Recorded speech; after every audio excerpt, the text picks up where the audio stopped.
change in the new year, right? But thank you very much. We have been working very hard for the last 6 months to serve our students as best as possible.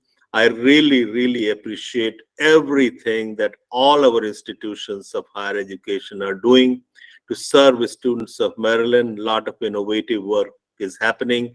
I've been traveling to campuses, as you know, and learning all the great things, innovative things, and I'm very, very pleased about that.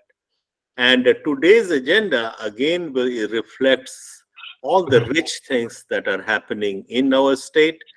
We have a very full agenda. So let's start with the agenda. The first item, as you know, we have been talking about the new state completion goals. Next few months need our best possible attention to this particular initiative. Last state goals were set in 2013. Our state of Maryland, was leader in the nation in setting up very ambitious and bold goals at that time. And that goal was for 55% of the Maryland residents will have an associate degree or higher by 2025. For the last 6 months, Dr. Dow and her colleagues are looking at where we are with that goal. With that goal, there is some good news and there is not some good news. Good news is that all institutions of higher education have done very, very well. They have exceeded their targets. So in 2013, it was assumed that if institutions of higher education, let's say community colleges, independent universities, USM, Morgan State, if they can produce X number of graduates by 2025, then as a state, we will have or we will reach our 55% goal. Good news is that all segments of higher education have exceeded their targets,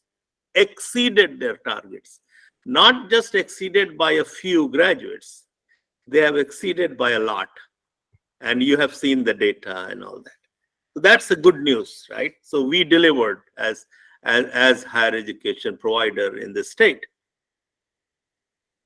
But not so good news is that we will not reach the 55% goal. Amazing things can happen between now and 2025, but arithmetic is against it. So I don't think we will get to 55% goal, and there are lots of reasons for it.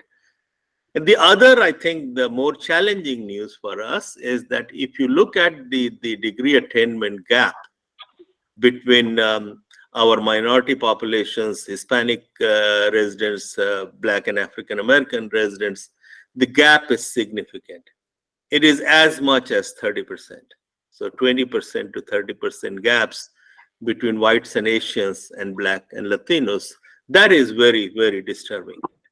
So if you look at where we are today and how we set up goals for the next 8 years or so, we have to first think about equity in higher education.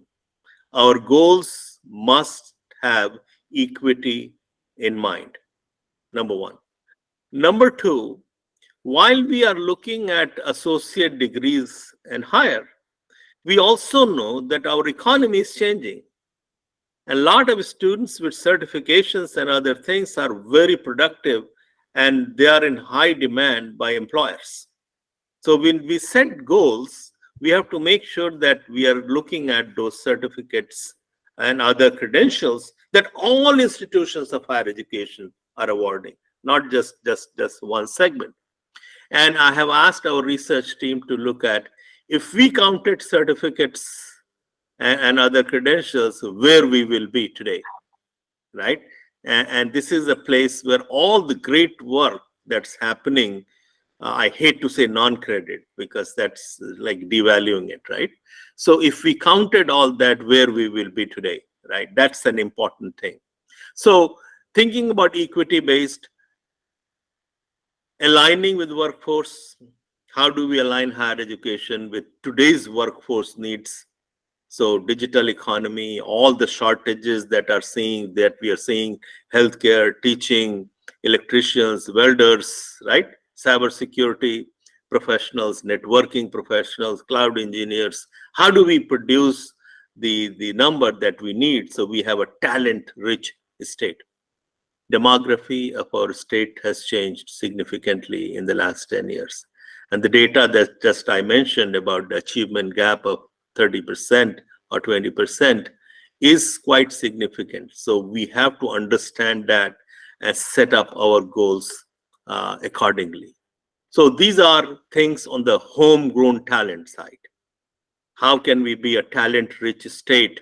And we become rich by keeping our equity in the forefront, using that as a leverage to get to that. The other is that how do we create a world-class economy in our state using higher education, right? So our research, we have wonderful research institutions, and couple of $1 billion of research. We are probably number one, number two in the country in the research side, but also when it comes to creating economy, how do we take our research and create more IPs, more licenses, more startups, right? So that how do we measure up with our states, especially California or Massachusetts, in terms of IP creation, in terms of startup creations, in terms of licenses that are coming out of our institutions, in terms of research funding, non-federal, non-state research funding that we are attracting to our institutions. How do we set up goals there? So our economy is strong. I mean, 1.5% unemployment rate, lowest in the nation for the last few months. But we have to attract more people, right? So otherwise, the economy will not grow with 1.5% unemployment rate. So how do we use our institutions to create more jobs, broaden our tax base? And that's where, a creation of IPs and startups will be extremely, extremely important. And we become top in the country by participation of all segments of our state. It's not just by being number one. Being number one by being most inclusive, using inclusiveness and equity as our strength. Just getting to the top is not the goal. That's why I think when we look at the next goals, we have to keep these things in mind. And we had this discussion the last couple of meetings. And I wanted to give you an opportunity to talk about, these conversations are happening on your campuses. Wanted to hear from you, and then Dr. Dow and I will discuss how we will take this forward. So, agenda is there. Who is next on the agenda on this topic?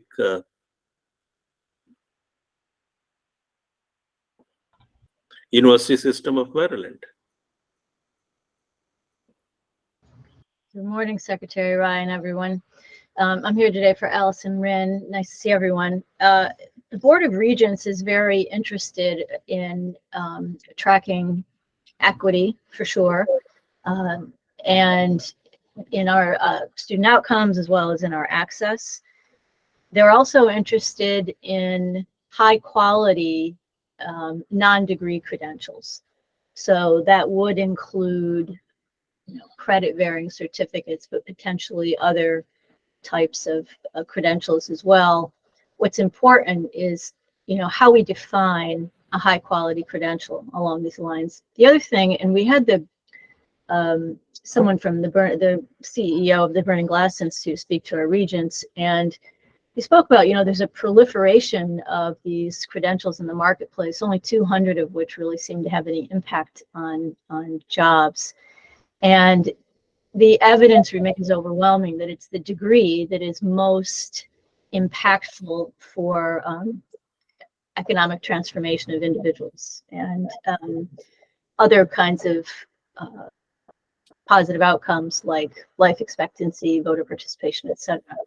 So in terms of looking at attainment goals, we don't want to let go of degrees altogether, but could see value in adding high quality credentials into our statewide tracking. Just because we didn't meet the goal shouldn't be a reason for, eliminating the goal. But and we might also add equity factors into this, explicit equity factors into our goal setting. So that's sort of the nickel version of our perspective on this. Candice, thank you so much. And I think, very pleased to hear that this conversation is happening, and CEO of Burning Glass has spoken to the Board of Regents. Very, very happy to hear that. And our challenge is certainly, as we come up with these next set of goals, when we say what are the credentials of economic value, not every certificate, not every degree, right? We have to, for a state to be competitive, we have to create a minimum number of credentials of economic value. And the charge of our next 6 months, that will be one of our charge. How do we come up with those? Which certificates, which credentials are of economic value, and how do students get to those in a debt-free fashion? Candice. Well, you mentioned economic value. There may be other types of value, depending on how we define economic value. Like I can imagine certain kinds of certifications in, for example, the Roper Academy at the University of Baltimore has a trauma-informed program. And there are ultimately economic benefits. That's not necessarily the first or only benefit that comes to mind. So just I think how we define these high quality credentials will be really critical. Yeah, I think that's important. Is some kind of broader definition, but we will have to kind of work on that issue and bring some clarity. That would be important. Value today and value tomorrow is important, and the degrees and the credit non-credit debate, I think it's all about guided pathways. Post-secondary skills are needed in our economy, especially in the emerging economy. We understand that. If students get a certificate, how do we provide a pathway to a degree from that certificate? That's important. Now, when we say economic value or employability, we should not assume that because a lot of jobs are there in computer science, therefore every computer science graduate is employable. That's a myth. Every cybersecurity has what, 40,000 jobs open today in our state. We are leader in that field. But every graduate of cybersecurity is not employable. So when we say employability, that's not just in certain academic fields, and we shouldn't assume that just having a credential means you're employable. So computer science programs have to talk to Burning Glass that computer science companies, when they are hiring, what computer science skills they are looking in the graduates. And if we look at all our curriculum, how those skills are mapped throughout the curriculum. A linguistics major, Amazon is very much interested in them, right? Because if they know a little bit analytics, a little bit data analytics and linguistics, they are the top hottest candidates in the market, right? So every credential can be employable if we link it with what's happening in society, what's happening in business and industry. At the same time, just by being in STEM or engineering or computer science is not a guarantee towards employment. So we will have to wrestle with those issues in the next 6 months or so, and come to some kind of agreement. Thank you very much. Now, Brad Phillips, Community Colleges, I know you have a lot to say. Good morning, everybody. Yes, but that was a good setup. Thank you, Candice. We agree with everything that you said. This needs to be a very equitable perspective in which we view this. And I will say, as being part of that first goal setting experience back in 2013, community colleges did not have the accurate measuring stick to think about these additional credentials, right? It was an associate's degree and above. We have come a long way, thanks in the long part to what has happened at MHEC under Emily's team and the researchers there with Barbara Schmertz, Dr. Schmertz, and the MLBS Center as well. We've done a lot of deep diving into what we think matters when it comes to these credentials, and I'm going to call it continuing education versus non-credit. Continuing education credentials outside of an associate's degree. We found that, it may not, there's two sides to this. There's sort of the macro and the micro perspective. There's the job vacancies that we're playing catch up with that we need to fill, particularly in the field of cyber, which you just mentioned, about 30,000 vacancies. And then there's also the long-term perspective of what will the future hold based on some of these research institutions that we have once they spin off ideas that become commercialized. What does that workforce need? So we need to be able to think not just for the short term, but long term when it comes to these credentials, as far as demand and need and growth in our economy in Maryland. One of the things that I'm curious to have your help with, Mr. Secretary, is the blueprint for Maryland has this definition now. It's being sort of shopped around for industry recognized credentials that are non-credit or continuing education. Whatever we do, it seems like we have this own sort of narrative and language around what these credentials are, high value, and we have to be careful as to what's happening on the other side when they invest in a definition for industry recognized credentials. How can that overlap? Does it distinguish something that we may not want? And we need to take a good look at what they're defining, because that will impact a lot of what we offer in our dual enrollment opportunities. But I do think that we're in a spot now, and I did talk with my presidents about the need for this work to be recognized. It's always been happening. It's never gotten sort of the light that it deserves. And it's been, you take a field like cyber. A lot of people come back to a community college. They may have a master's degree, but they need some type of certification to help them with whatever new threat that they're experiencing. And this happens in the allied health fields in a lot of different ways. So we really want, I think, to be able to help define what these credentials are. You mentioned that we did hit our associate degree mark. I mean, in a time period where we were contracting as far as enrollment, we were still able to produce 3% additional increases in completers every year. I think we can continue that trend.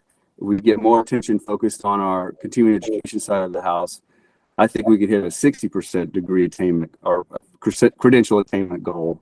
So we're very interested in working with you on this and how we can define these other credentials going forward. Brad, thank you. And thank you for bringing Blueprint, because industry recognized credential is one of the goals. And I had a meeting just last week with the new superintendent. What a great thinker she is. And then some others in the state government. And we are talking. So again, the good thing is that we'll be developing all this together. That the era of isolation is over. I mean, it is labor, it is higher education, it is K through 12, business, industry, everyone is at the table. That is a new day in Maryland, right? So we'll be doing this together. As you know, some of these credentials are needed and they're really high value. And we have to find a kind of right definition. Automotive technician certificate, right? ASC certified. Hey, that's the gold standard. And you don't have to worry about it because the Automobile Association is changing requirements, because now Tesla has more codes than Boeing 777. So I think more skills, more education is needed, right? That is the thing. If you are in HVAC also, AI, all that stuff, more skills, more education is needed. And we will have to up our game very quickly to catch up with the skill gap in existing workers and also the new ones that we'll be creating. So we'll be doing all that together. But I will also say that workforce development has to get more attention at the state level from our agency, all of us together, but also at community colleges. Workforce development cannot get classrooms after everything is over, right? So this mindset has to change there also. So they have to get more prominence. They have to be integrated, not only integrated in the work that happens at community colleges, but they need to lead the way. They have done great work, but with so much little attention and little resources. If you want to see how innovation is done, go to a workforce development continuing education unit of any community college in the country or in Maryland. You will see with how little resources they're serving so many students, and they are constantly upgrading their curriculum, working with business and industry. So again, my request to your presidents, give them more space, give them more attention, give them more limelight, and let them lead the way. Thank you so much. Okay. Matt Powers. Thank you, Mr. Secretary. I'm probably going to echo a lot of what my colleagues have said. We're certainly very supportive of goal setting in general. We're supportive of the equity goals. We definitely want to make sure that everyone's able to participate and take advantage of the great resources in the state of Maryland and is able to achieve at the same rates. I think the two things we'd also like to see, and I don't know if they wind up being sub goals or how it gets addressed, but it's just a lot of what you're talking about relating, the labor market and the needs of the future to the degrees that we're putting in the pipeline here. And I think the last piece for us is just a way to resolve the denominator problem one way or the other. Percentages are great. At the same time, we don't want to wind up in another situation where the institutions are doing their work, yet everyone's telling us we're failing. So whether that is the elimination of the denominator or a better way to get at the denominator that it is movable depending on population change. But we certainly want to make sure that whatever goals we set, if the institutions are doing their jobs, we can say that we have succeeded, not that we've failed. So those are our primary concerns at the moment. And thank you for the opportunity to comment. That's an excellent point. And when we analyze our 55% goal, what kind of, I won't say went wrong, but what we didn't anticipate at that time. As a mathematician, my understanding of percentages is reasonably good. I think we need to think about some other ways of doing it too. Percent certainly, and denominator point is a very important one. But looking at our jobs and openings, one of our goals could be or should be, in my opinion, is producing X number of credentials of economic value or whatever we want to call it. Within that X, we can say, industry ready in cybersecurity, N or Y or Z, whatever we want to call it. We will have to look at our data, mine our data, and go at granular level. And economic value could be a credential of economic value is a PhD, is also a master's, and it's also a certificate from Cecil Community College. So we have to think about all that, and that's why we will get into this great work in the next few months. Thank you so much. Dr. Keyes, Morgan State University. Morgan State has looked at this problem from different angles based on everything you're saying here.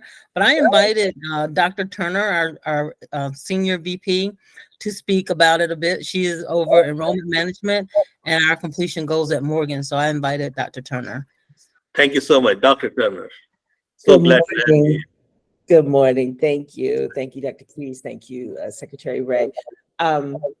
President Wilson has certainly been looking at this, and he sends his regrets. He actually wanted to be able to attend this because he knows this is really important that we get this right as a state.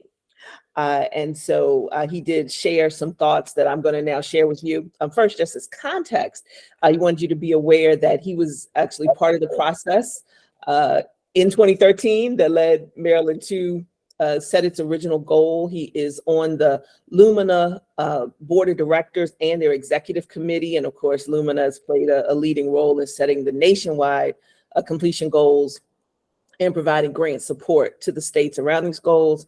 Lumina is currently zeroing in on setting its next 15-year goal for the nation, and will be working with whatever White House administration is in place to set a new goal for the nation very soon. At Morgan, we are in the beginning stages of discussing the statewide goal with our cabinet. We had planned to start these discussions much sooner, and then we, as you may know, had an incident on campus in October, and we really had to shift our focus to security and safety and things. And so we're now getting back to that. We will be discussing this at our cabinet meeting tomorrow. But some initial thoughts that the president did want to share specifically for Morgan. One is that we certainly support setting state goals around high quality credentials that may not be the associate degree or higher. Certainly are interested in ensuring that we educate our students of color in STEM, our Pell eligible students from limited resource environments. The president has established a task force at Morgan looking at the establishment of maybe a certificate center to look, really at ensuring that our students who are coming in for bachelor's degrees are getting those kinds of certificates that will help them be more employable, but also to ensure that if they have to stop out, because many of our students do have to stop out for a variety of reasons, right? That they have something, right? That they do have a credential that is valuable to them until they are able to, in fact, hopefully come back and complete a bachelor's degree at some point. So we're in the process of standing up that task force now. Also, we certainly think, and I think, Secretary, you mentioned this earlier, we really have to look as a state at how we align degree requirements with these stackable credentials, right? Is there a way to take these stackable credentials and make them into a degree that may be a very different thing from the way we currently look at degree requirements right now? Some other thoughts, really concerned, of course, about the equity gaps that we're seeing, and believe that Maryland really can be a model for the nation. As much of the nation is backing away from DEI and equity work, that Maryland really can be a model for what that really should look like. And we look forward to being a part of that. And we really think that Baltimore City has to be front and center, right? As the largest city in the state, and as a place where many of these equity gaps are the biggest, that working with the mayor and city council in Baltimore are going to be critical for the state reaching both its completion and any equity goals that we set. And we will, and as we flesh these thoughts out in our cabinet meetings, the president will be planning on sending some thoughts in writing to MHEC in the coming weeks. So thank you. So, Dr. Thank you, and please thank Dr. Wilson on taking a lead, and also, all your colleagues at Morgan State University. Please let them know that we very sincerely appreciate this guidance, and will continue to look at Morgan and all institutions as we come up with these goals. And, talking about Baltimore, 21st century higher education will be measured by their impact on the communities. Can we transform? Can we have transformational impact on our communities? Mm-hmm. And this is, our goals will be set in that way, in my opinion. Lumina Foundation is helping us with this work as well.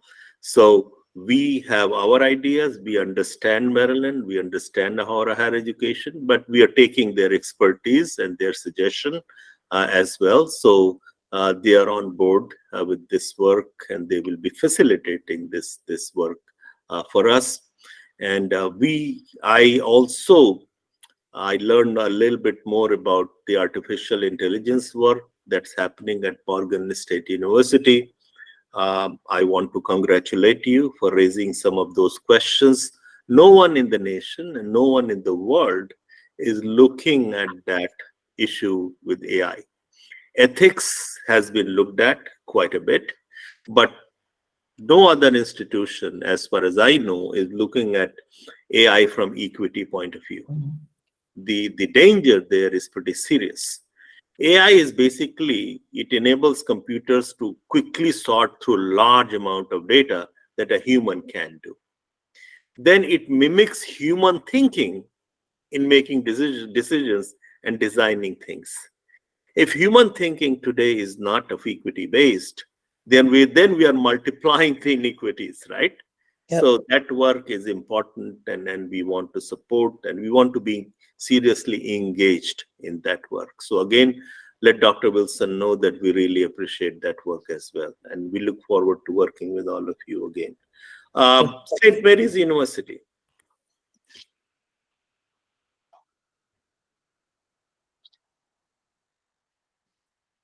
I'm sorry, did you say St. Mary's? Yes, Catherine, yes. Sorry, yes, thank you. So I think a lot of what has already been said echoes a lot of our comments at St. Mary's. Certainly equity goals remain at the core of President Jordan's work.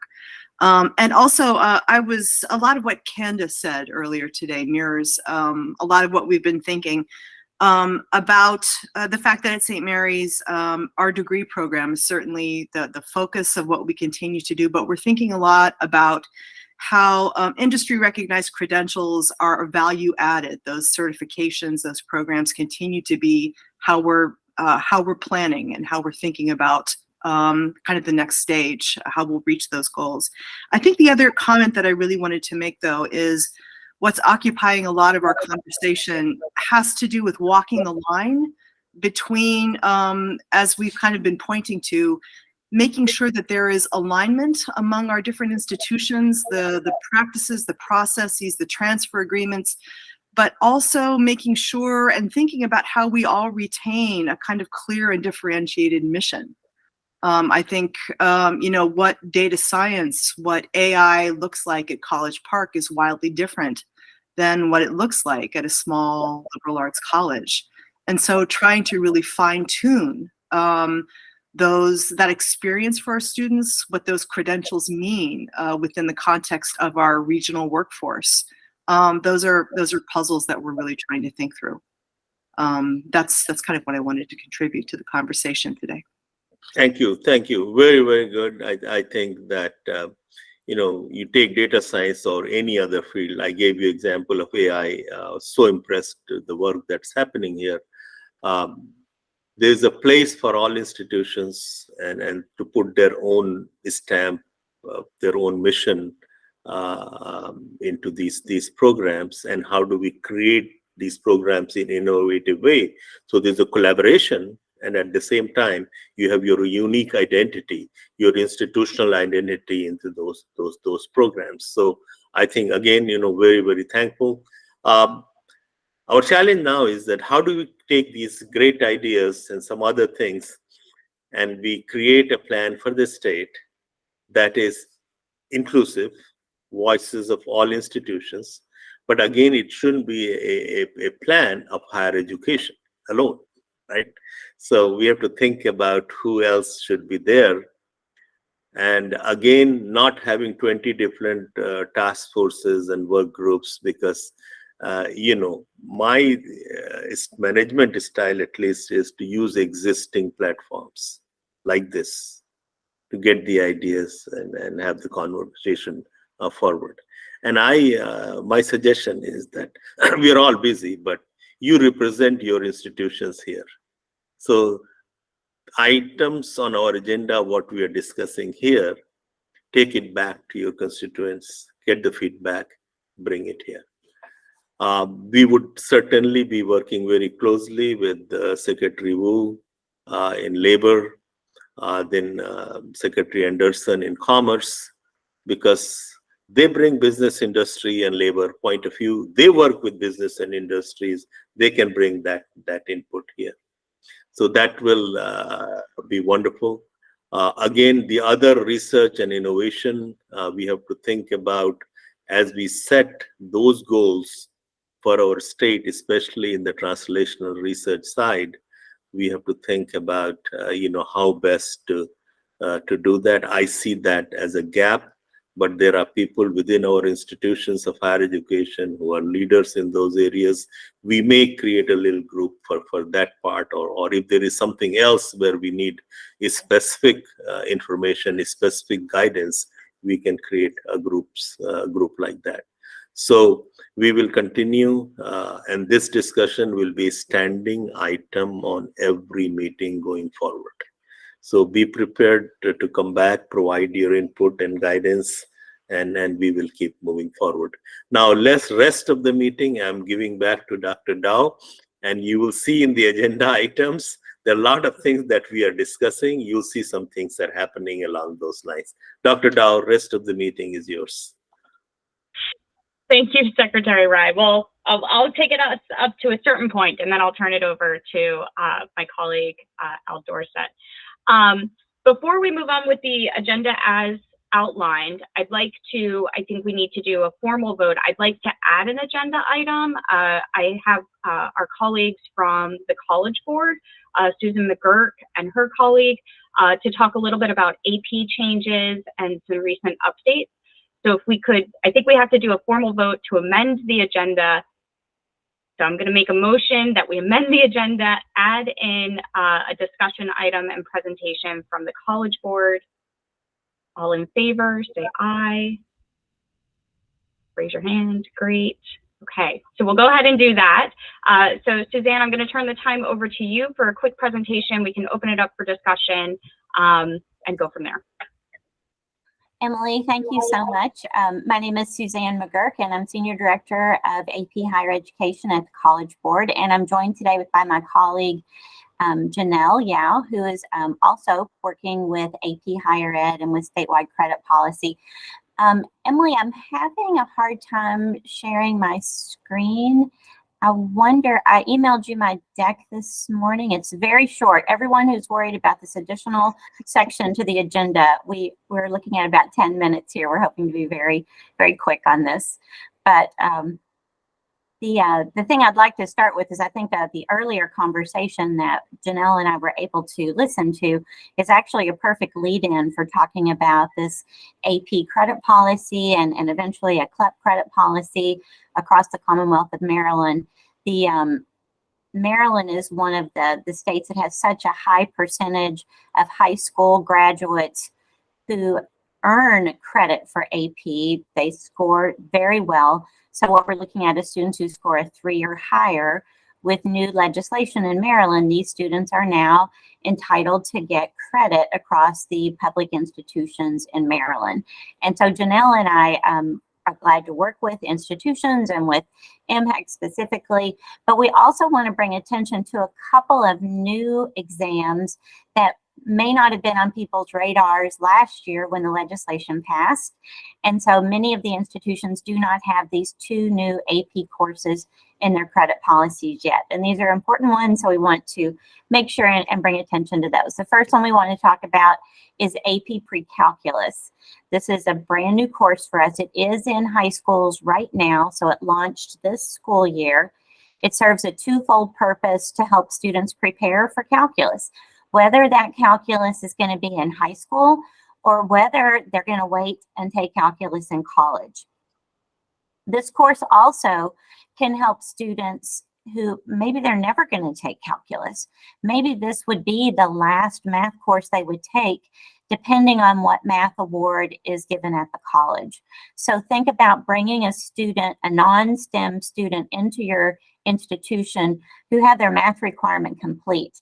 I know for many students that's quite a graduation hurdle, and it would be such a bonus to these students to be able to come in and meet partial or complete math requirement when they walk in the door.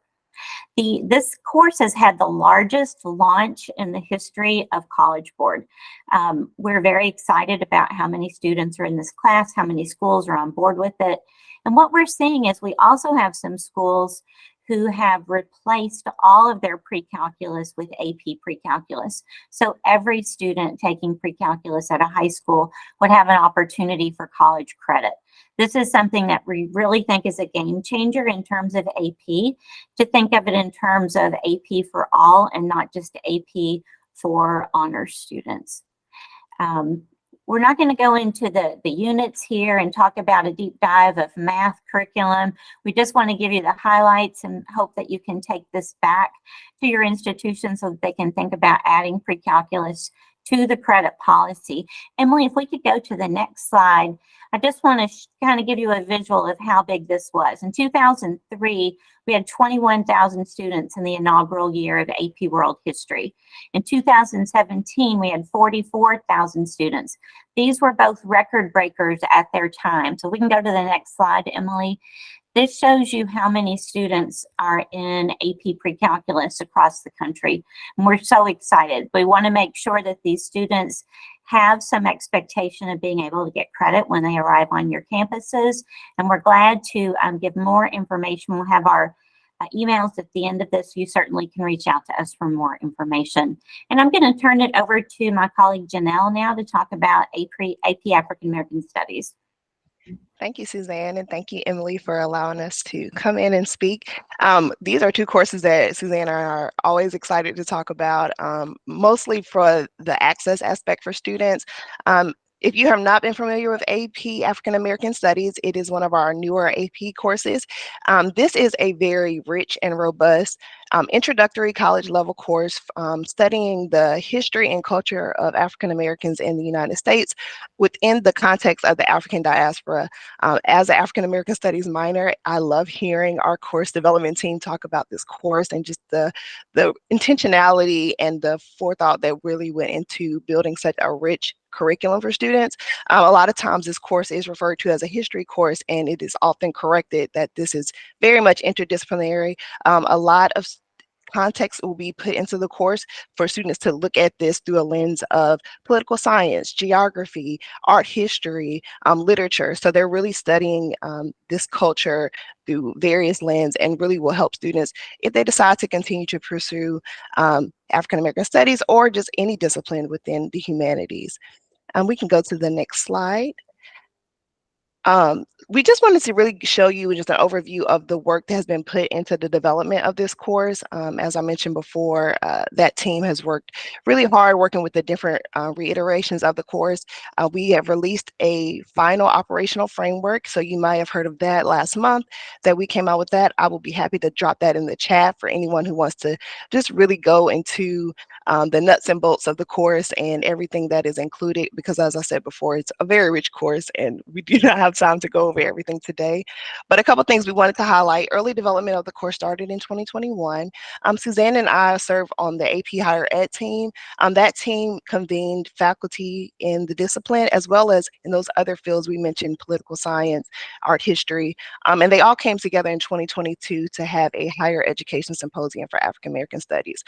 Because this is such a rich discipline, there were so many topics that wanted to be built into the course. So really having our experts in this content come together to kind of lead that charge as we went through college syllabi to develop the coursework, that was just very instrumental in the development of the course. This year we are in 2023, the 2024 second pilot year. And so like I mentioned before, in December, we released the operational framework for next school year. So that's going to be for 2024, 2025.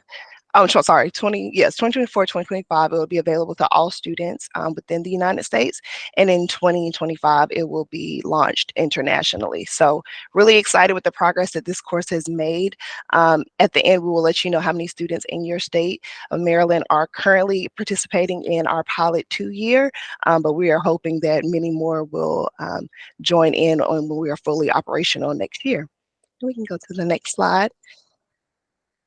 And as I mentioned before, I can drop the full course framework in the chat just so you can look at it a little bit more, but we did want to just give a snapshot just because we know that this is a very new course and there's a lot of interest about what is involved in the course.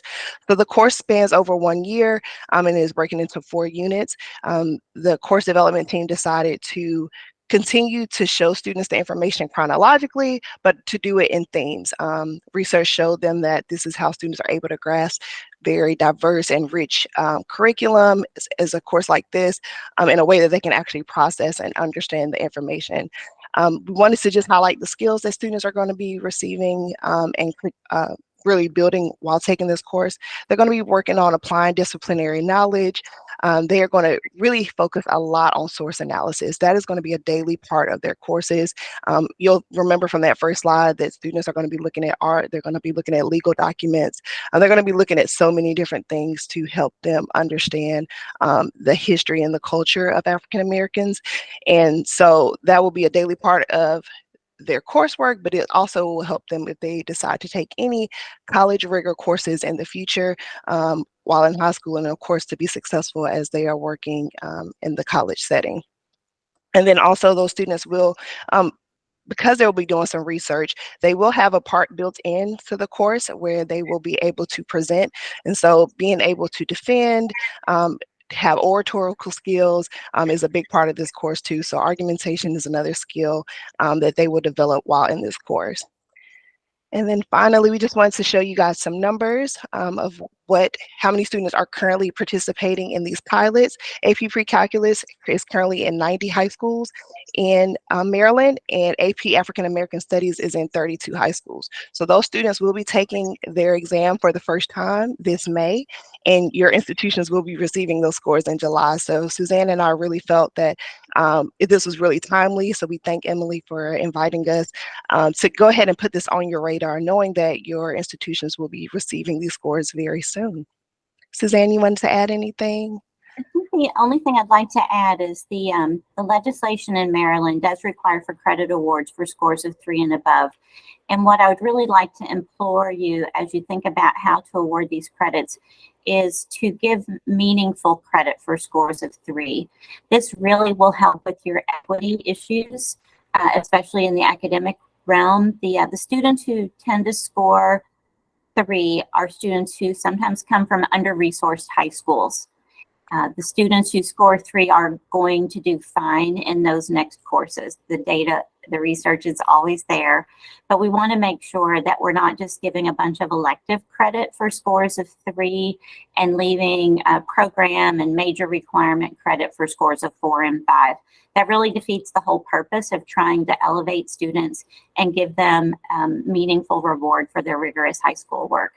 And we're glad to provide some more research. We have a great new study that we just came upon. The College Board was not involved in this study. It's an external study that looks at students who have AP scores of 3, and it compares students who take the introductory course over again to students who get placed into that next course. And the resounding results are that students should not skip their placement. They should go right into that next course, that upper level, the next course, the sequent course, because that's where students are going to perform the best, and to leave those resources for other students in the introductory courses. So Emily, Secretary Ray, thank you so much for your time today, and we really welcome your time. As Janelle said, we'll put some information in the chat, and we're glad to answer any questions anybody has. Thank you for that. Questions for Janelle or Suzanne? So I think what's really important for the segmental representatives on the call, if you can please share with the campuses these 2 new exams that are forthcoming, AP Pre-Calc and AP African American Studies, so that the campuses are aware and that they need to update their policies particularly for the public institutions per Maryland law for the credit for prior learning.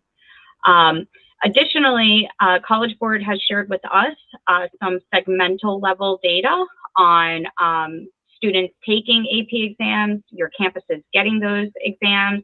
So we will circulate that information out to you all so that you have that kind of individualized lay of the land, which is really useful and informative data.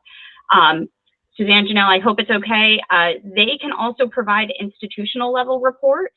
So your campuses can go to them, use them as resources as this AP requirement law that credit be applied for AP credit. Use them as resources for your campuses to brainstorm what classes make sense, how to maximize those credits. Faculty are invited to participate in scoring of the exam. So if you have faculty on the campuses that are wary about the quality of the AP programming. They can participate, they can observe. So Suzanne and Janelle, they're great partners, and make sure your campuses know to reach out to them, that they are useful resources. Going once, going twice before we move on to the next agenda item. Okay. Thank you, Suzanne and Janelle. You're more than welcome to stay, but thank you for the presentation and the information. Great. Okay, back to our regularly scheduled programming. The next agenda item is a discussion around an ad hoc implementation work group for the blueprint. We have realized that we really, as Secretary Rye just noted, we cannot do this work in isolation, and we really need to have a collaborative, public-facing, really feet on the ground work group to implement the various aspects of Blueprint that intersect between MSDE and higher ed. So we are in the early stages of shopping this around, making sure we have all the right players at the table. This will be probably a very fluid work group, where one meeting we're talking about dual enrollment, and the next meeting we're talking about college and career readiness. So we may have different people at different meetings depending on the topic. But this will be something that we'll probably have a standing meeting on the regular every 2 to 3 weeks. And this really is about implementation, figuring out what the challenges are. Do we need to do information sharing? Do we need to set a policy? Do we need to change regulation? What needs to happen to move the needle forward and implement whatever element we're talking about for Blueprint? We've shared this with the superintendent as an idea. She is supportive of it. AIB, we shared it during some additional information that we provided to AIB and the MHEC plan. They are supportive of it. So this is the opportunity to bring it to you all as segmental leaders to see if you all have concerns, things that we should be conscious of as we start to put this work group together, and open it up for discussion.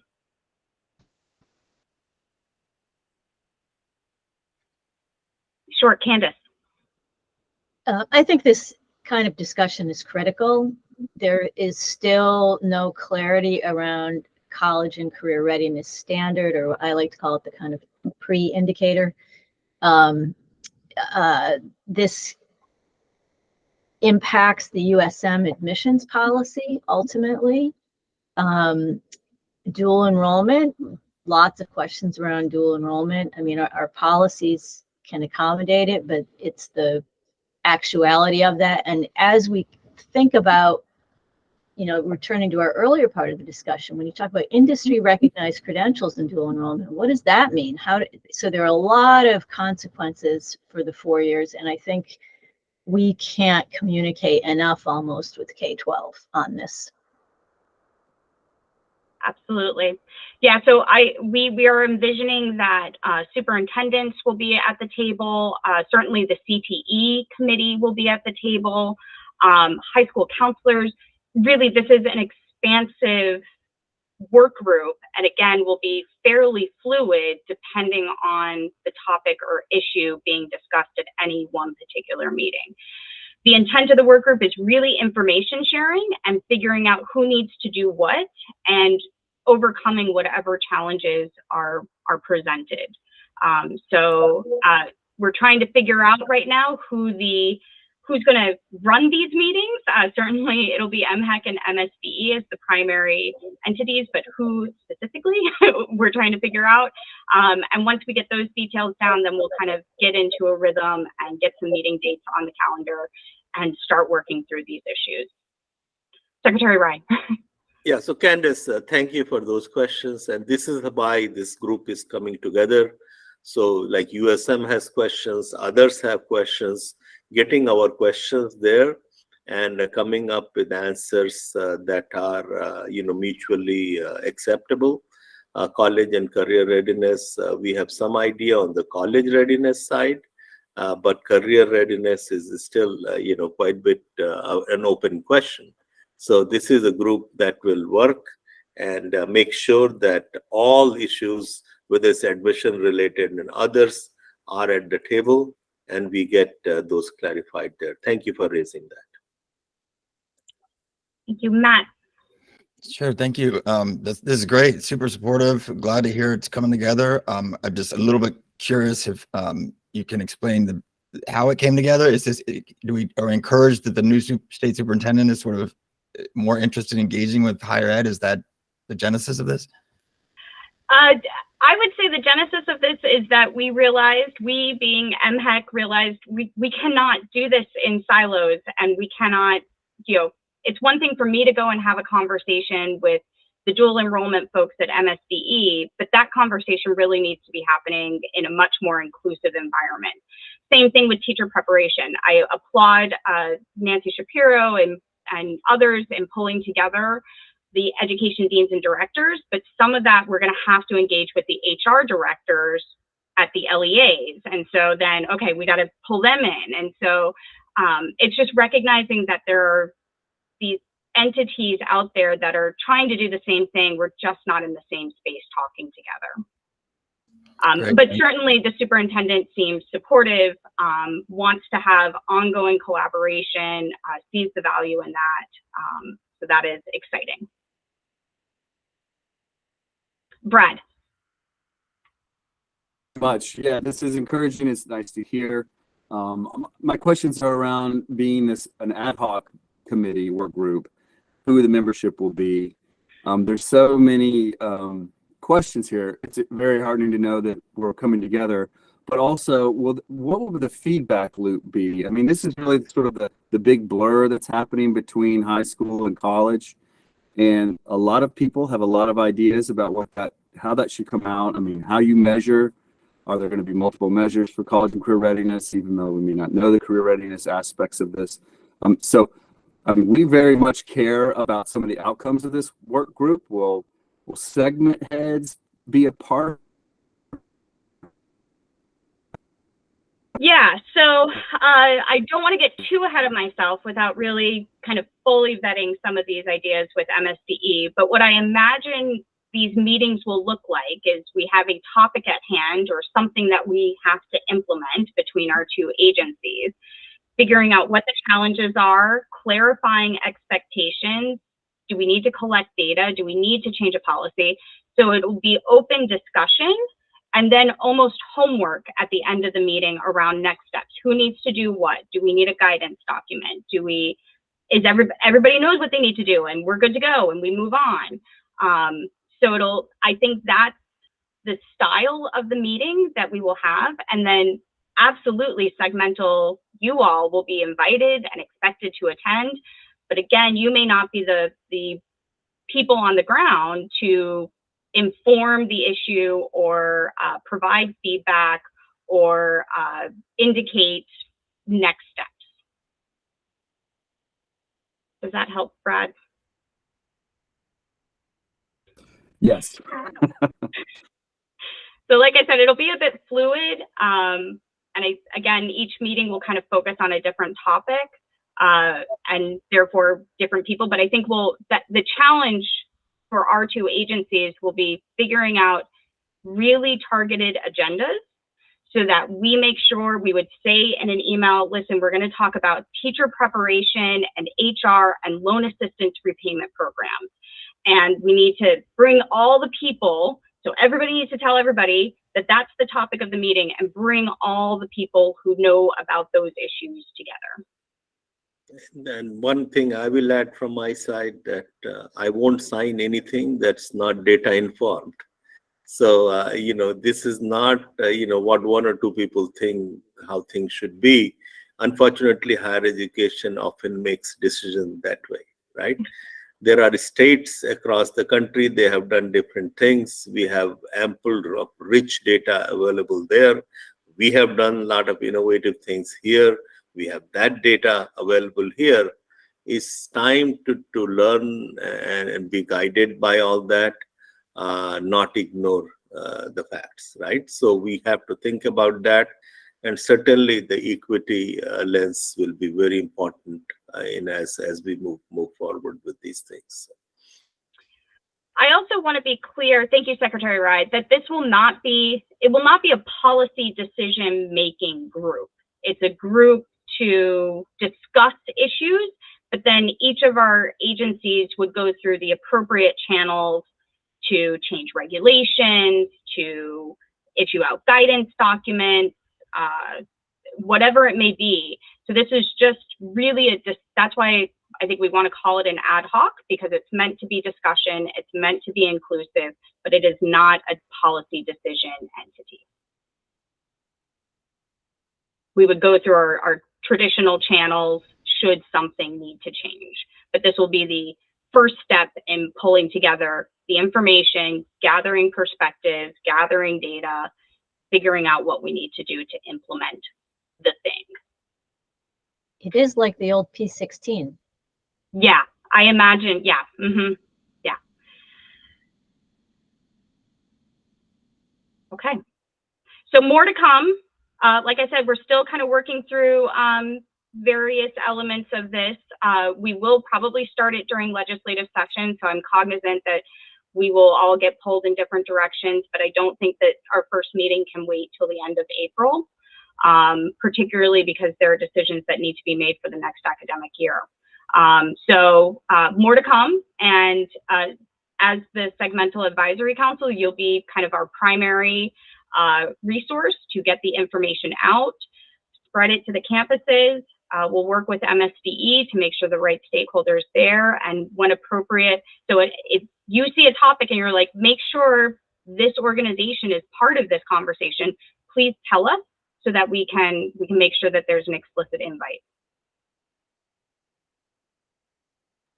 Okay, on to the next topic. The post-secondary employment outcomes tabulations by U.S. Census Bureau. As some of you may know, this was discussed at a recent MLDS meeting. Matt, I don't mean to put you on the spot, but I understand you led some of that discussion. I don't know if, I think if you're better off summarizing and bringing this to Segmental than I think I am. So if you don't mind. No, not at all. That's fine. So we had a good discussion in the December MLDS governing board meeting about the possibility of working with the Census Bureau to get Maryland to participate in the PSEO initiative and get the dashboard. I know that the segments seem supportive. The governing board was supportive of us moving forward with legislation that would just allow NLDS to share with the U.S. Census Bureau. We just need a very straightforward bill that says they may share with the U.S. Census Bureau because they're so restrictive on the entities and statutes that they're allowed to share with. The governing board was supportive. Chairwoman Delegate Stephanie Smith is willing to sponsor the bill. It's in bill drafting now, and we anticipate hopefully getting a cross file on the Senate side. We have a meeting later this week. And we hope that we can have the support of obviously MHEC and the other segments just to get this simple bill passed and really enabling in the sense when you think about it. Obviously, it would still need to come back to the governing board for them to decide this is a policy initiative that they would like to do and to put it on the MLDS agenda and devote time and effort and resources to it. So this is really preliminary at this point. Hopefully we get the bill passed and then the governing board can decide if they think the effort is worth the staff at MLDS's time and assistance. So happy to take any questions. All right. Thanks, Emily. Appreciate the opportunity up there, everyone. Thank you. Yeah, thank you. I put the link in the chat for this initiative. You can see some of the initial data around states and what they can provide. What this is really doing is teaming up census data, correct me if I'm wrong, and Barbara, I know you're on too, is teaming up higher ed data with census data and better understanding mobility and where students land post-graduation. So provides a different perspective on higher ed and workforce information. Correct. And let's add one thing to that, which is, it'll allow 3, 5, and 10-year lookouts for salary and wages by major, by school, by major, as well as the industries that they wind up working in, as well as the geography that they land in across the country. So we think it'll be useful, obviously, for true researchers, but we also think it'd be interesting for, you know, the dean of philosophy at a given school that would like to see like what our students go on to what industries are they in, where do they wind up living in the future. So we're very encouraged by it, and hopefully we can get through session and get this lifted up. Great.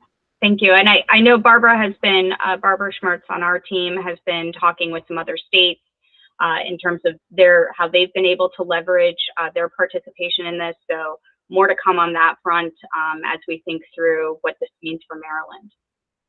Brad. Just out of curiosity, I can look myself if you don't know the answer to this, but is it just degrees, like associates and up, or are there any other credentials that they are able to capture data, outcomes data on? Certificates as well. A lot of the community colleges across the country are doing a number of their certificates. So that's another really encouraging component of this. Wow, thank you. Great. So more to come on that as that develops, and as Matt indicated, some legislation coming through during session. Okay. Next on our agenda is just an update that Maryland has been selected in a academy that is being hosted by SHEO, the State Higher Education Executive Officer organization. It is the Non-Credit Mobility Academy. We're pretty excited about this. Maryland, in many ways, through our work with the community colleges, is starting to be seen as a leader around collection for non-credit enrollment and participation and completion. And so it's exciting that we got selected. I think we're one of 5 states or 6 states. Is that right, Barbara? That's okay, but a few states. We have indicated in our letter that we expect many of you all as segmental leaders to participate in various work groups. So this is just to put this on your radar. Really, the goal here is for you all to be thought partners with our agency as we engage with SHEO. At the same time, I do think that SHEO may lean on us because we have advanced so much in the non-credit collections, providing insight and feedback around those collections and what that looks like. So I see you, Brad, as maybe a strong partner, but again, we see this opportunity as a time for us to gather together, see what other states are doing, provide some information, and be a thought partner in this process. I believe that there'll be some travel opportunities. This is, I think, a 2-year commitment, and there'll be more to come around this non-credit mobility academy with SHEO. So wanted to, and again, we've pretty much listed every segmental representative as participating in one of 2 different types of kind of thought partner advisory groups. So more to come as we learn more in terms of what that time commitment looks like, but wanted to put that on everyone's radar as that develops over the coming months. Questions on that? Okay. Next is transfer updates. We will be asking institutions again to provide implementation plans or an update on their implementation plans for the Transfer with Success Act.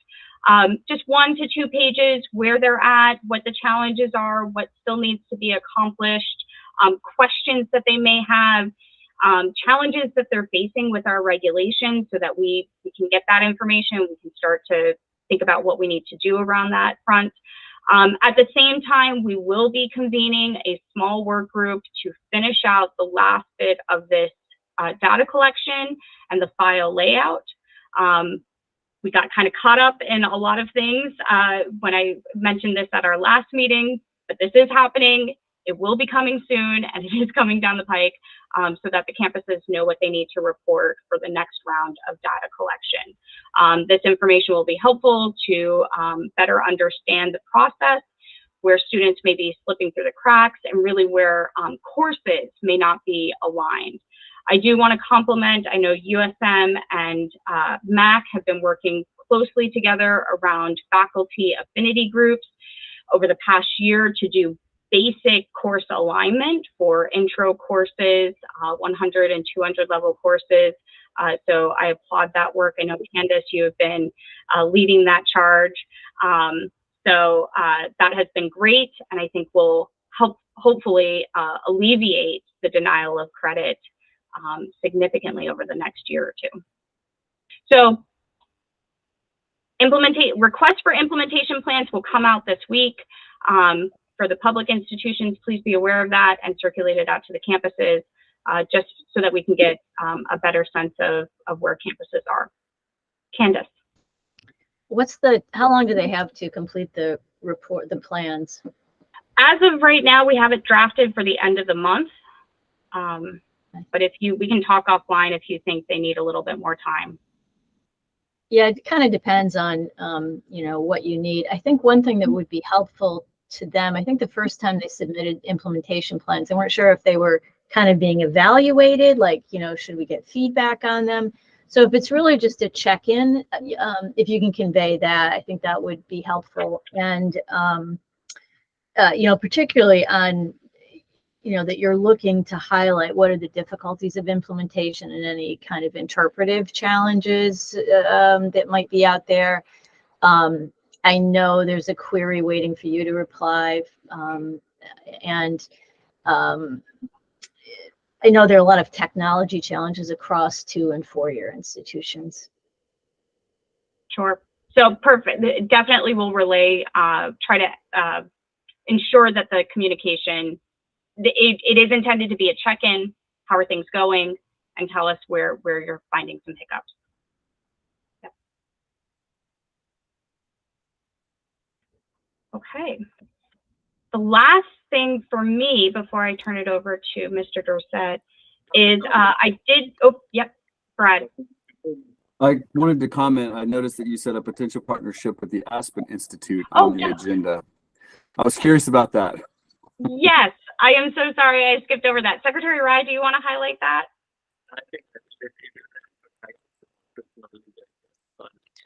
Oh no, we cannot hear you. You are going in and out. I'm not quite sure. No, you're breaking up. Jim, okay. Well, I don't want to step on Secretary Rye. Let's see. Can you hear me now? Yes. Okay.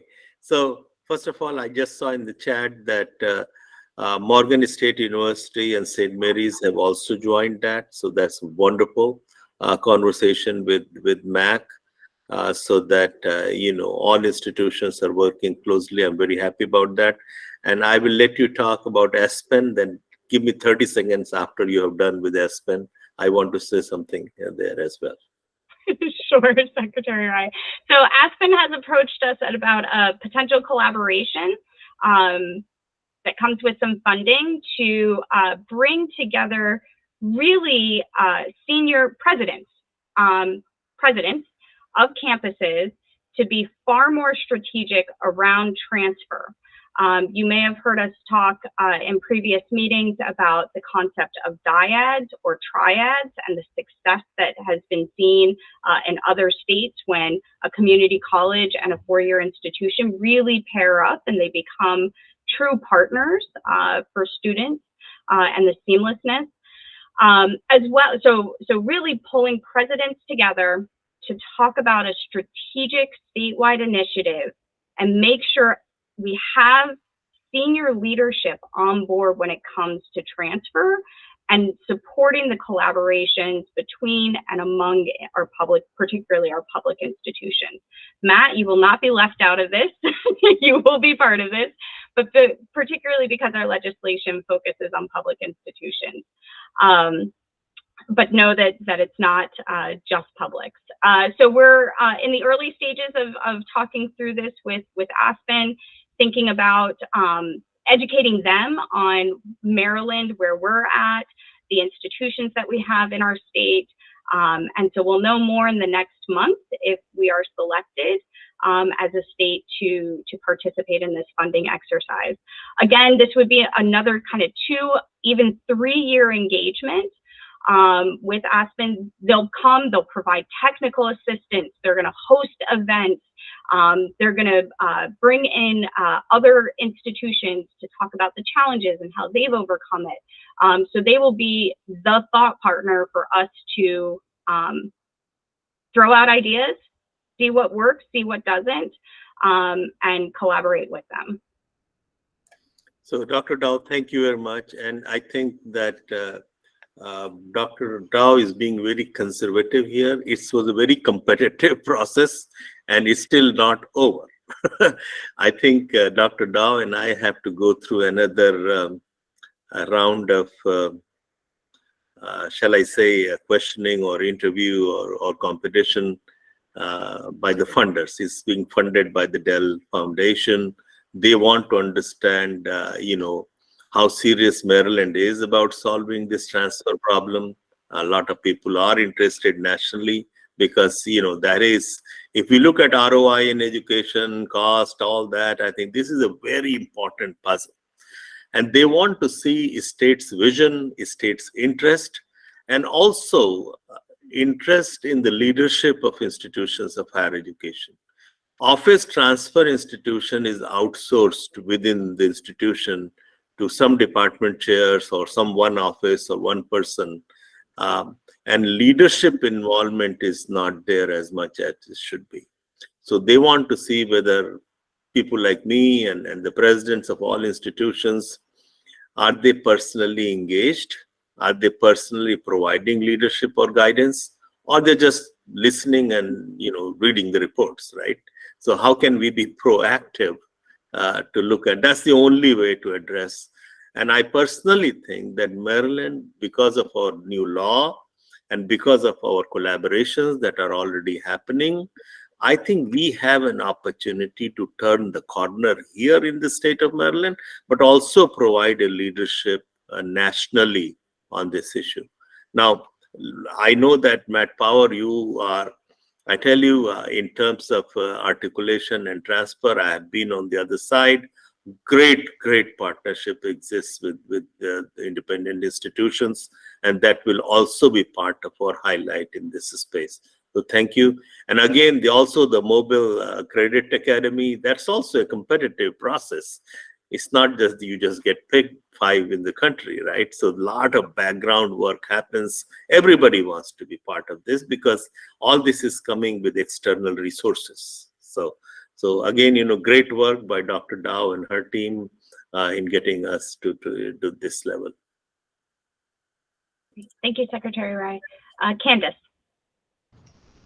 Just a quick thought as you're, engaging in those conversations. I know in our USM data on transfer, the students coming from the community colleges represent 1/3 of our transfer students, and they do very well.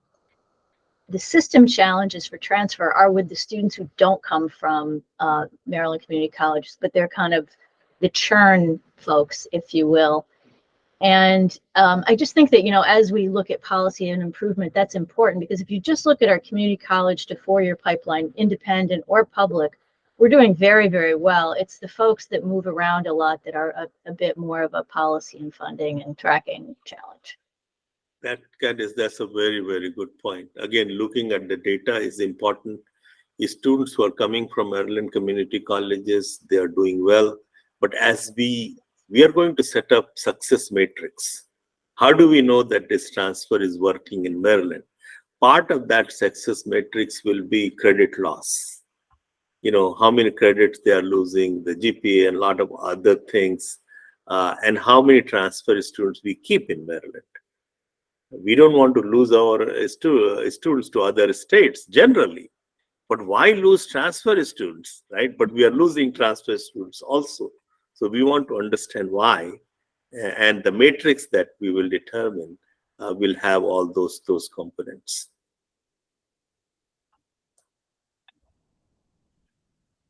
So more to come. Again, we are, as Secretary Rai just noted, we are kind of interviewing and working with them, answering questions, providing information as they consider working with Maryland. So thank you, and I apologize for that oversight in the agenda. Okay, so last item for me is I wanted to explicitly highlight the report from the Access to Mental Health Advisory Committee. As most of you are aware, this advisory committee was created by statute in last year's session, became effective July 1. We had a few meetings in 2023 between July 1 and December 31st. Not enough to really answer or make recommendations per the legislation on a number of topics. But at least reviewing some existing data, collecting that information. So we already know that there's a legislative group that's looking on behavioral health care treatment and access across the state, not just for higher ed. We know that a number of the associations put out reports around access to mental health. So collecting all of that information.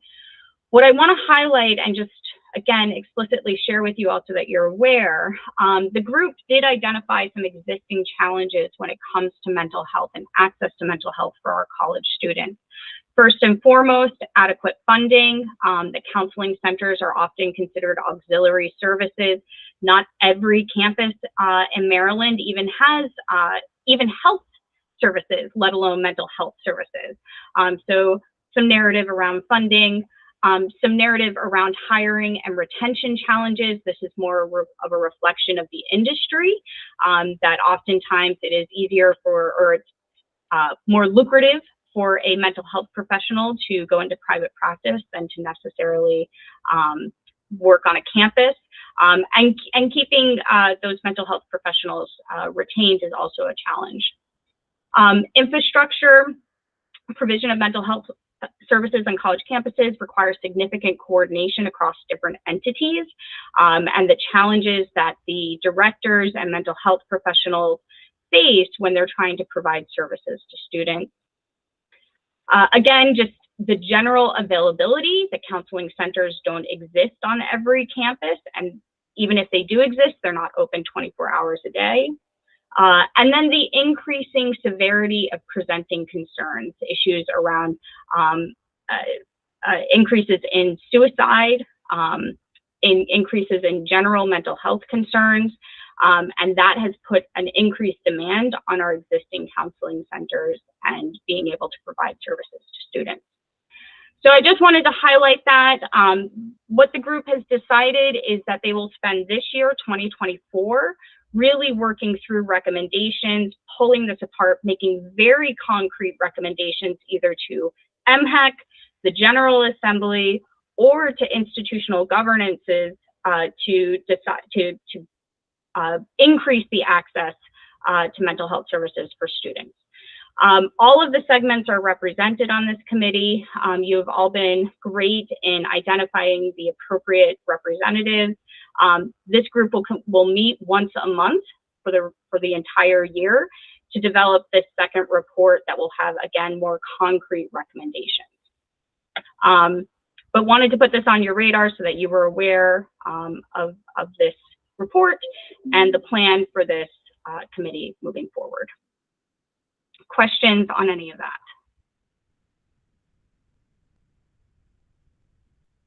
Okay, I see head shaking no. I'm then going to turn the time over to my colleague Al Dorset at the Office of Student Financial Assistance to provide some updates. Thank you, everyone. Thank you, Dr. Dow. Hopefully everybody can hear me. So, as much is going on, I'm going to add to it, of course. And I'll share my screen.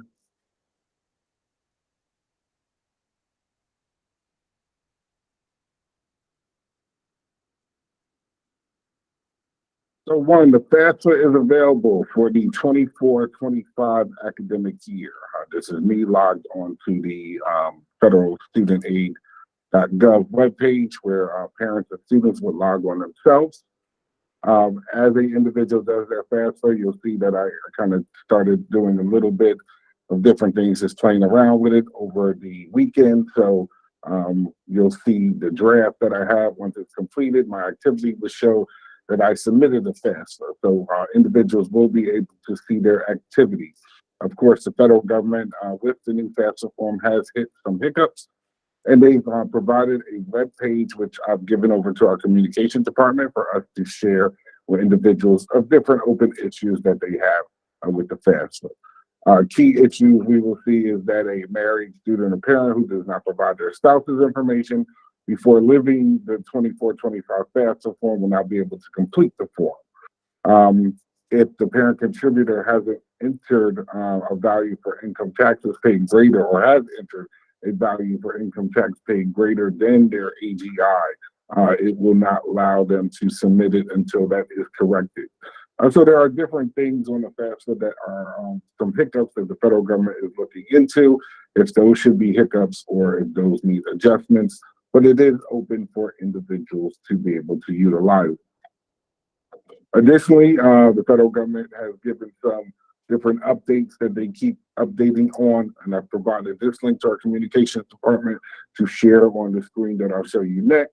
But any updates or reminders that come in, just like the last one on January 2nd with their soft launch, they provide to us.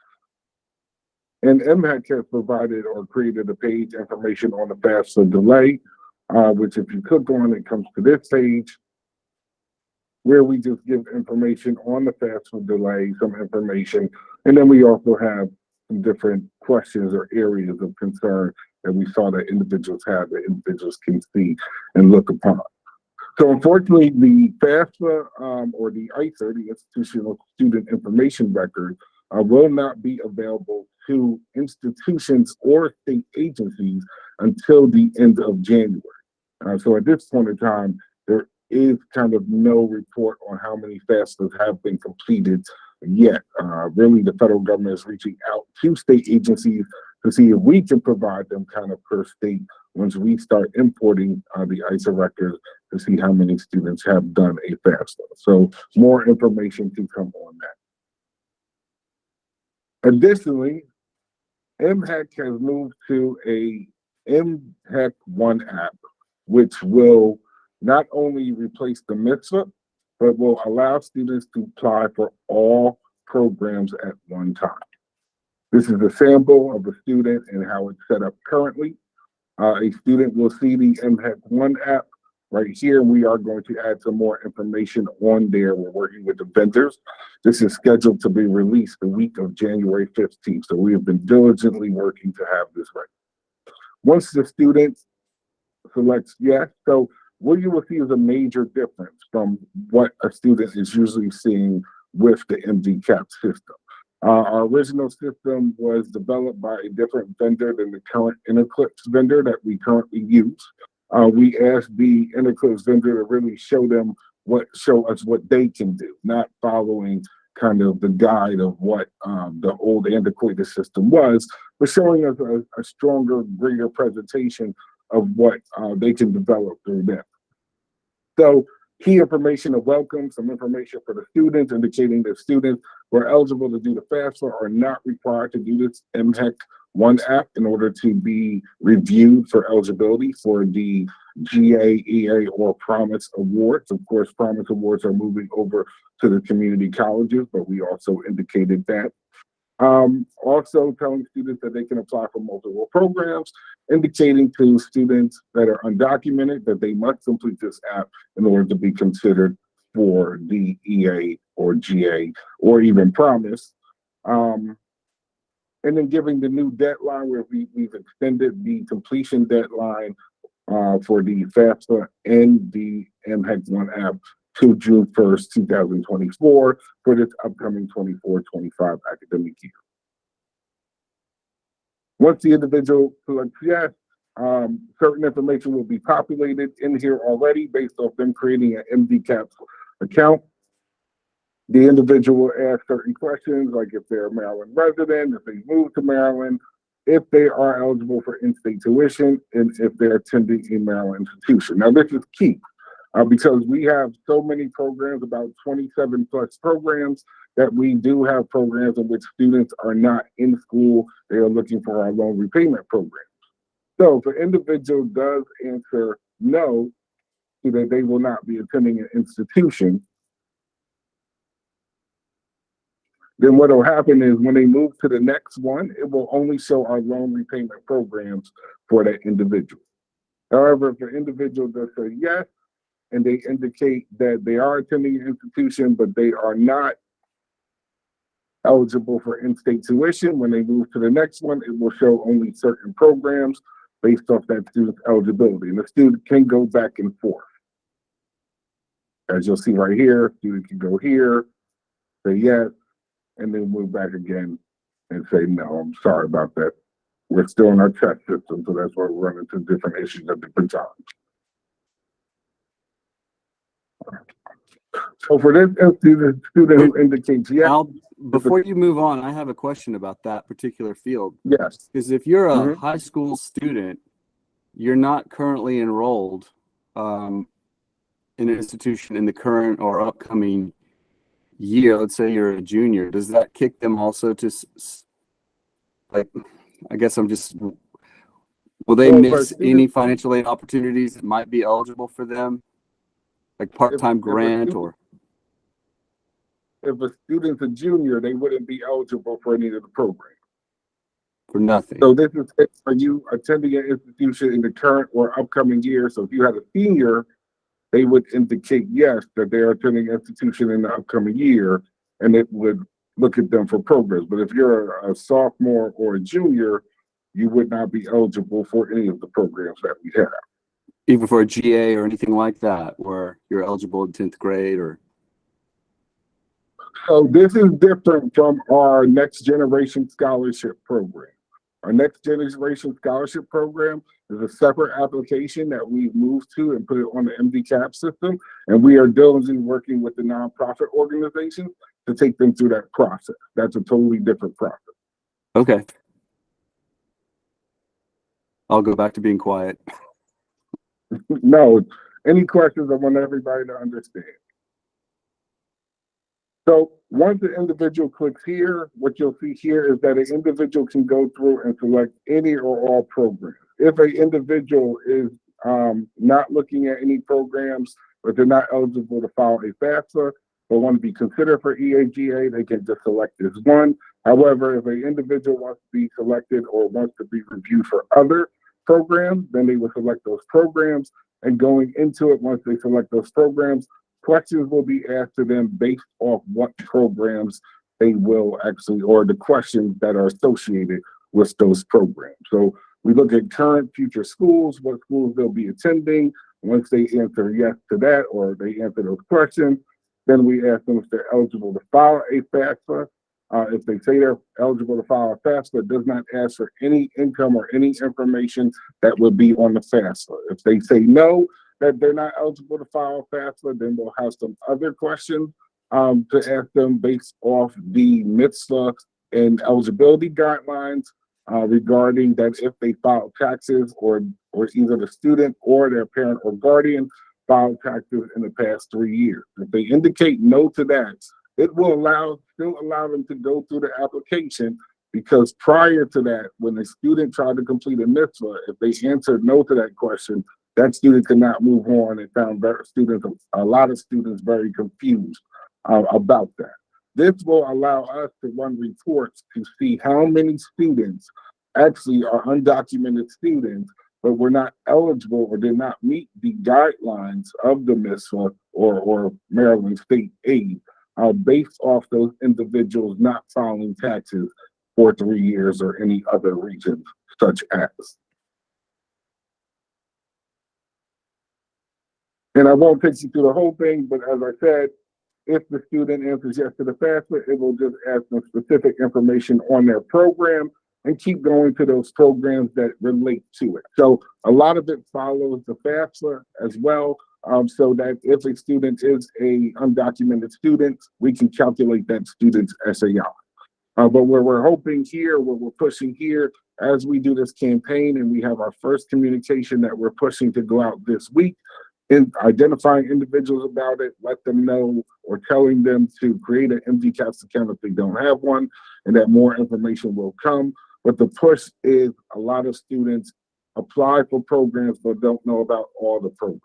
This gives individuals one location, including those undocumented students, to apply for all programs, and then be able to determine their eligibility or request any required information needed to continue the process.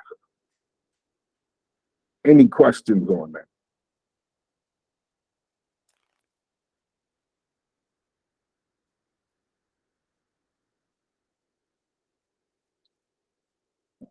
Well, if there are no questions, yeah, Brad, you have. I'm just curious as to has this been shared with some of our financial aid offices so they can see some of the way in which you've structured the sort of, I mean, I think that you've hit all the right marks. It looks like you've even included sort of waiver possibilities for students that are eligible. I saw the foster care information.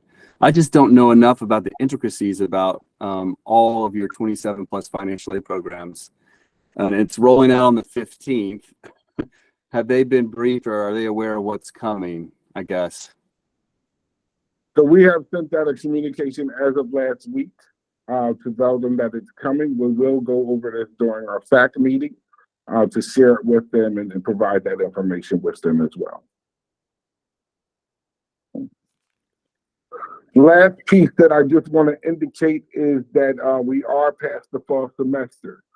We still have some institutions that have not certified all students for the fall semester. With GA, we have about 9 institutions, 166 students, worth a total of $791,300 of GA funds. So we will be working and have been working to communicate with the institutions. We'll be sending out a final communication. Secretary Rye, I'll be sharing this information with you so that we can look at our next steps, just to urge institutions to complete as many as possible. For the EA program, it's about 19 institutions, 892 students, about $1.2 million. So together, we're looking at about $2 million in the EA and GA program that have not been certified and is kind of just sitting out there for those students. There are instances where if an institution is not enrolled, sometimes institutions focus on the enrolled students to get them out, but we definitely need institutions to certify all students, even if they're not attending, because that's what frees up the money for us to be able to determine if we have money left over to award additional students. That's it for really me reporting. If there's any questions, I'd be happy to take them. If not, I'll pass it back over to you, Dr. Dow. Thank you. And I'm going to turn it back over to Secretary Rye, but I see Brad has a hand up. Yep. Oh, sorry, I keep asking questions, but has the extension of the deadlines for applying for financial aid for all of these programs, I know this hasn't rolled out yet, so it's probably it will be answer, but have they been communicated to students who are still operating under the assumption this is the March 1st deadline? So we have did a campaign already where we've communicated that to students, as well as we've communicated it with the nonprofit organizations and worked with MSDE to communicate it with the different school systems. Our campaign will continue to keep communicating that information to the individual.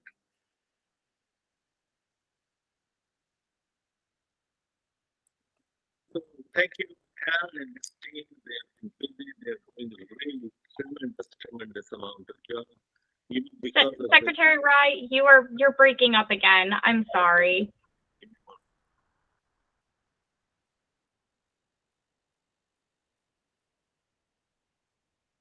He's leaving and coming back, I think. Can you hear me now? Okay, so I have to leave and come back again.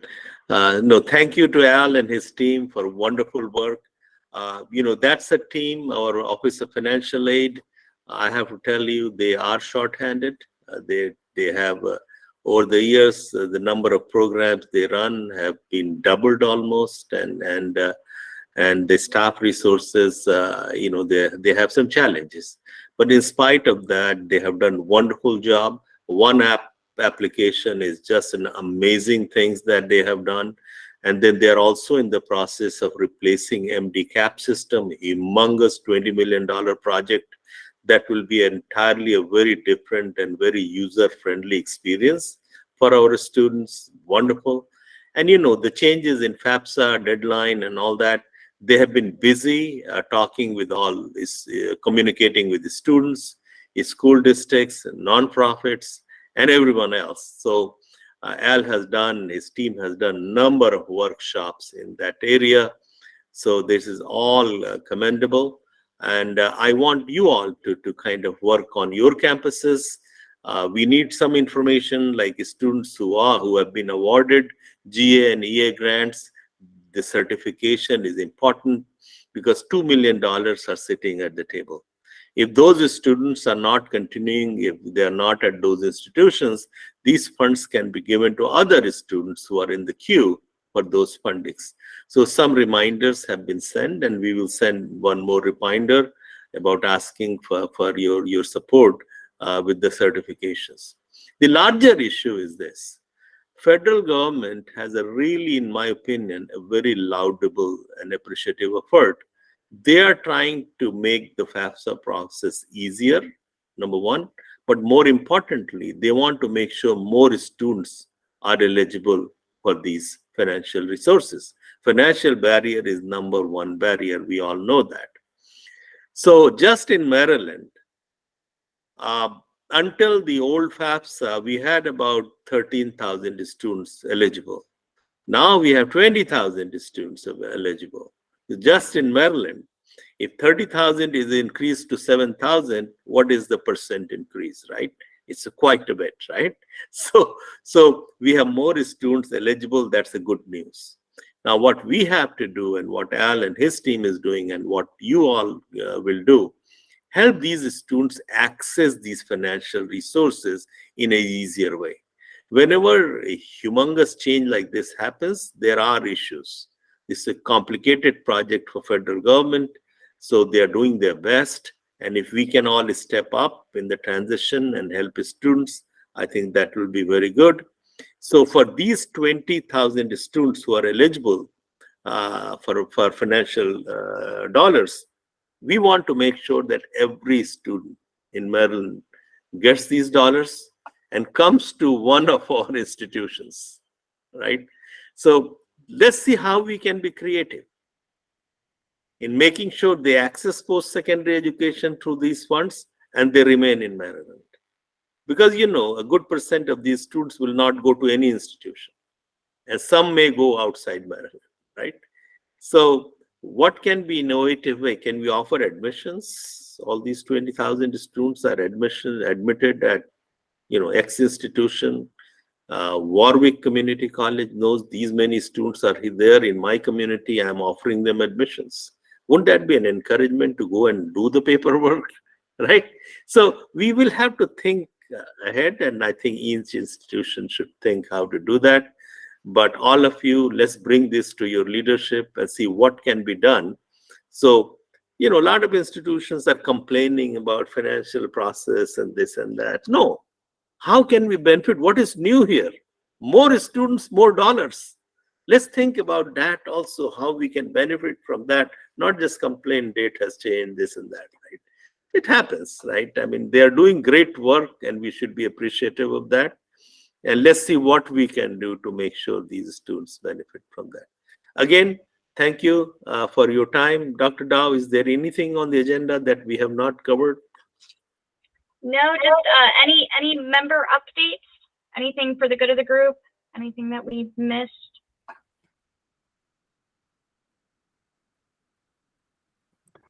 Brad? I'll just say very quickly, I hope that you all, if you have not received an invitation from Dr. Kurtenitis, that the White House is going to make a kind of an announcement about the new National Cyber Director, Harry Coker Jr. starting, and you're all welcome to attend that. And if you'd like to go and you don't have the information to, please let me know and I will send you the little link so that you can register, especially you, Secretary and Assistant Secretary and those at MHEC. Love to attend. Please send us the link.